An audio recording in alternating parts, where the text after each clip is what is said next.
Hey fellow legends, it's SG Rogue back with a new Apex Legends video. Now recently I had a video on Revenant and all the newly leaked character abilities and just everything that we knew about them. But today I'm bringing you an interesting video on why I think Revenant will not be a great legend and why I think just the current meta right now won't be changed by Revenant that much. But first, if you have not hit that subscribe button and turned on notifications, please be sure to do so, and let's get into it.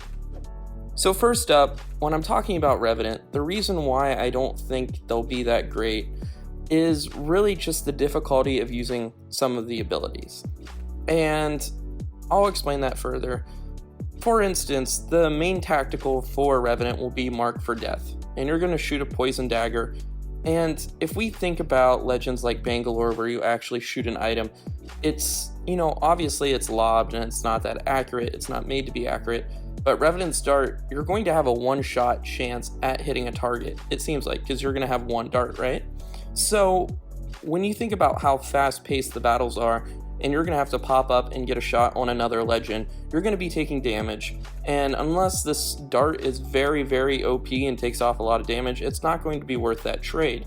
And it's just going to make you vulnerable, and it's going to be very difficult to hit legends. You're going to have to be close to hit legends. You can't hit them from a long distance unless you're pulling out a sniper rifle dart, which just doesn't make sense.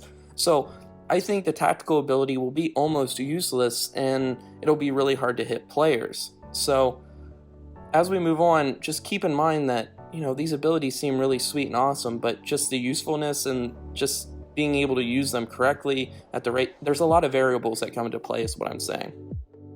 Now moving on to the second ability is Death Stalker. And we think, we all think this will be awesome because you can run faster, jump higher, climb walls higher, yada yada yada. But really, when you think about it and look at the code here, it says you crouch walk faster and climb walls higher. So I mean, climbing walls higher is great, but how often do you crouch? And if you do, you're doing it to stay hidden from an enemy, you're not needing to move, or you crouch up that last couple of yards to get near somebody. So, I mean, just the usefulness of that passive or ability, it doesn't seem that useful other than climbing higher. There aren't too many scenarios when you're going to use the crouch speed ability unless it's considerably overpowered, which it doesn't make sense that you would crouch faster than you could run. So, I mean, really the only ability there that would be useful is climbing walls higher, which if you're a good movement character and you know how to climb, you can pretty much climb almost anywhere. So it'll be really interesting to really see how those abilities really play in game, because on paper, on thought, they seem really awesome and really cool and really game-changing and game-breaking, but at the same time, when you look on paper, it looks like they've been balanced out pretty well, and they aren't going to be as amazing as we think they are. And then when we finally look at the Death Totem, which is really a respawn beacon, you're coming back with 20% health. And, that's great and everything, but when you consider the maps and areas, you're going to throw this down in the middle of a gunfight, and I really don't think it's going to do anything too amazing because you're going to be immediately spotted. Now, it could be extremely useful with gold armor. So, if your team, chooses to give you the gold armor and you can recharge your shields very quickly, then it could be very useful and very game-changing. But that's the only ability out of the tactical and the passive ability that I see that would, really be useful as a legend.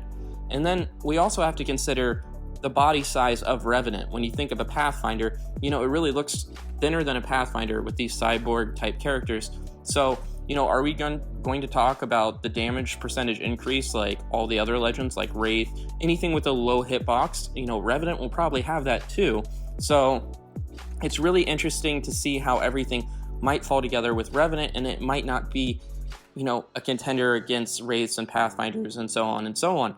So it's important to keep that in mind, and that's really why I think the Revenant's not going to be OP, and yeah, a lot of people will run it for the first month like they did Crypto, but it's going to be another legend that falls into that lower tier of legend. I don't think it will be able to compete with the Wraiths and Pathfinders, and even if you choose a defensive character like Revenant, it's not going to replace a Wraith or a Pathfinder at all. And if you're playing ranked, you're going to need a defensive character if you run that in your squad. Most Predator squads I run into, we're running at least one heavy, a Gibby, a Caustic, a Watson, something that can provide us some cover to hold down a building if we need to when things get heated. So it's really important to keep this in mind, because you have to knock off a Wraith or a Pathfinder with a Legend, and Revenant right now on paper is not really doing that. But these are just my thoughts and opinions after looking at the code and thinking about this more in depth.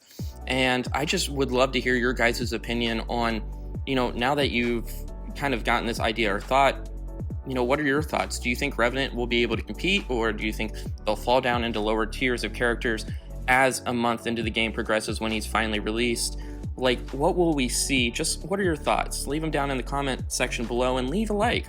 Alright, so that's it for this one, guys. I will be announcing a giveaway here shortly. Things have been crazy with traveling with the holiday season and trying to keep the channel going, and I'm really excited about this new year. I have a lot in store for all of you guys. We just hit 1,000 subs, and I'm really excited. I'm going to be bringing you guys so much new information, content. I'm looking at streaming.